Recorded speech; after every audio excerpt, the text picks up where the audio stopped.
নমস্কার বন্ধুরা, প্রতিমার রান্নাঘরে সব বন্ধুদেরকে স্বাগত জানিয়ে শুরু করছি আজকের রেসিপি। আজকে আমি সজনে ডাঁটার একটি রান্না তোমাদের সাথে শেয়ার করব।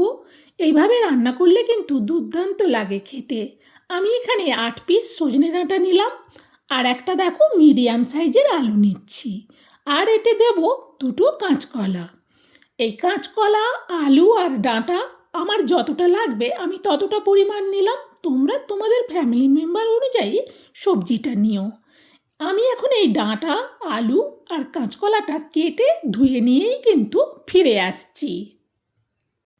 দেখো, ভালো করে কেটে ধোয়া হয়ে গেছে। ধোয়ার পর ডাঁটা, আলু, কলাকে আলাদা করে রেখেছি। আর কলাটা যেভাবে কেটেছি বড় বড়, আলুটাকেও সেইভাবে করে বড় বড় কেটেছি। এখন এই কলাতে আমি অল্প হলুদ দিয়ে দেবো। শুধুই হলুদ দেব, এখন কিন্তু এতে লবণ দেব না। কলাতে এবার হলুদটা হাত দিয়ে ভালো করে মাখিয়ে নেব। এইভাবে কলাতে হলুদটা মাখিয়ে নিলে আর তরকারিটা কিন্তু কালো হবে না, সুন্দর কালার হবে। আর না হলে কলার কষটা থেকে তরকারিটাতে যতই হলুদ দেওয়া হোক না কেন, তখন কিন্তু কালো মনে হয়। আবার না হলে কলাটা একটু ভাপিয়ে জল ফেলে দিলেও কিন্তু তরকারিটার রঙটা বেশ সুন্দর থাকবে। হলুদ মাখানো হয়ে গেছে। গ্যাস জেলে কড়া বসিয়ে দিয়ে কড়াতে এখন দিয়ে দিলাম তেল। খুন্তি দিয়ে তেলটাকে কড়ার উপর পর্যন্ত চাড়িয়ে নিচ্ছি। তেলটা বেশ ভালো করে গরম হয়ে গেছে। এখন এতে দিয়ে দিচ্ছি আলুগুলো। সব আলুগুলো দেওয়ার পর খুন্তি দিয়ে এবার আলুগুলোকে একটু ভালো করে সাইজ করে দেবো। এইভাবে খুন্তি দিয়ে ভালো করে আলুগুলোকে সাইজ করে উল্টে পাল্টে দিলে আলুর সব দিক বেশ ভালো করে ভাজা হবে। আর যদি খুন্তি দিয়ে না নাড়ানো হয় তাহলে একদিক ভাজা হবে তো আর একদিক ভাজা হবে না। সেই জন্য আলুগুলো ভালো করে খুন্তি দিয়ে দেখো উল্টে পাল্টে ভেজে নিয়েছি। এখন আলুগুলো তুলে নিলাম। এখন এতে অনেকটাই তেল আছে, এই তেলের মধ্যে দিয়ে দিচ্ছি কলাগুলো। সব কলাগুলো দেওয়ার পর কলাগুলোকেও এবার খুন্তি দিয়ে একটু ভালো করে সাইজ করে দেবো। আর খুন্তি দিয়ে একদিক ভাজা হয়ে গেলে কলার আর একটা দিক উল্টে দেবো, তাহলে কলারও দুই দিক বেশ সুন্দর করে ভাজা হয়ে যাবে। দেখো, কলাগুলো কিন্তু দুই দিক বেশ ভালো করে ভাজা হয়ে গেছে। আর দেখো, হলুদ মাখিয়েছিলাম বলে তেলটা কিন্তু একটুও কালো হয়নি।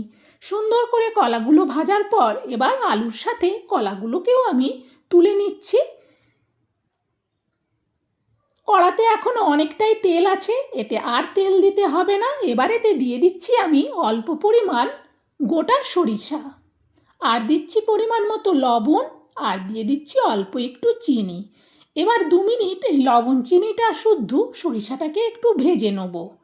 সুন্দর কিন্তু সরিষার থেকে একটা গন্ধ বেরোয়, তখন এতে দিয়ে দেবো আমি টমেটো পেস্ট। একটা মিডিয়াম সাইজের টমেটোকে গোটাটাই পেস্ট করে দিয়ে দিলাম। ভীষণ কড়াটা গরম ছিল, তাই টমেটোটা দেওয়ার সাথে সাথে একদম ক্যামেরাটা ঝাপসা হয়ে গিয়েছিল। দেখো, ভালো করে টমেটোটাকে একটু নেড়ে দিলাম। এখন এতে দিয়ে দিচ্ছি পরিমাণ মতো হলুদ আর লঙ্কার গুঁড়ো। ঝালটা যে যেমন পছন্দ করো সে সেই অনুযায়ী লঙ্কা দিও, কারণ লঙ্কাটা তো সবাই সমান খায় না। আবারও ভালো করে মশলাটাকে একটু নেড়ে দিলাম।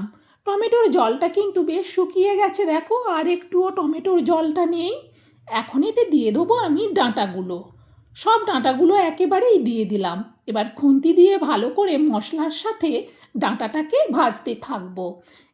এতে করে মশলাটাও ভাজা হবে আর ডাঁটাটাও বেশ সুন্দর করে ভাজা হবে। গ্যাসটাকে এই সময় মিডিয়ামে রেখেছি। মিডিয়ামে রেখে ভালো করে ডাঁটাটা ভাজার পর দিয়ে দিলাম আলু আর কলাগুলো। এতে করে ভালো করে ডাঁটা, আলু, কলা একসাথে বেশ ভালো করে ভাজা হবে। সুন্দর করে খুন্তি দিয়ে আমি ডাঁটা, আলু, কলাটাকে মশলা আর তেলের সাথে ভালো করে মিশিয়ে নিলাম। এইভাবে মেশানো হয়ে গেলে এটাকে এবার ঢেকে দেবো। এটাকে ঢেকে রেখে দিয়ে গ্যাসটাকে একেবারে লো করে দেবো। লো করে দিয়ে এতে দেওয়ার জন্যে একটা মশলা রেডি করব। আমি এখানে ভর্তি করে গোটা 1 চামচ সরিষা নিচ্ছি। এই সরিষাটা আমি শিলে বেটে নেব। দেখো, সরিষাটাকে বেশ শুকনো করে বেটে নিয়েছি।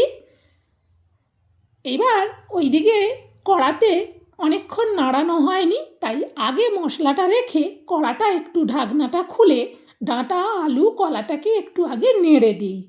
নেড়ে দেওয়ার পর তারপর এতে ওই সরিষা বাটাটা দিয়ে দেবো। কারণ এই ডাঁটা আলু এটাকে ভালো করে কষিয়ে নেওয়ার পর সরিষাটা দিলে তাহলে কিন্তু তরকারিটা বেশ সুন্দর টেস্টি হয়। মাঝখানে এখনই একটু তেল ভাব আছে, সেই জন্যে মাঝখানটা ফাঁক করে ওইখানটাতেই দিয়ে দিলাম সরিষা বাটাটা। আর সরিষাটাকে জল জল করে না বেটে এইভাবে একটু শুকনো করে বাটতে হবে। এবার ভালো করে একটু ওই তেলের মধ্যে সরিষাটাকে নাড়িয়ে নেব। নাড়ানোর পর পুরো ডাঁটা আলু কলার সাথে সরিষাটাকে মিশিয়ে নেব। আর সরিষাটা দেওয়ার পর আর কিন্তু বেশিক্ষণ নাড়াবো না। এবারেতে দিয়ে দেবো পরিমাণ মতো জল। এই ডাঁটা আলু কলা এগুলো সব সেদ্ধ হবে, সেই মতো একটা দেখে জল দেব, কারণ এটা খুব বেশি পাতলা ঝোল বানাবো না। সেই জন্যে সরিষা বাটার শিল ধোয়া জলটা দিয়ে দিলাম। এতে আর জল দিতে হবে না, খুন্তি দিয়ে নাড়িয়ে দেখে নিলাম। এইভাবে দেখে নেওয়ার পর এটা ঢেকে দিয়ে গ্যাসটাকে বাড়িয়ে দেবো। গ্যাসটা বাড়িয়ে দিলে তাহলে তাড়াতাড়ি ফুটে উঠবে। ফুটে ওঠার আওয়াজ হতেই আমি কড়ার থেকে ঢাকনাটা সরাচ্ছি। দেখো তরকারিটা সুন্দরভাবে ফুটে গেছে। খুন্তি দিয়ে ভালো করে একবার নাড়িয়ে দেখে নিলাম।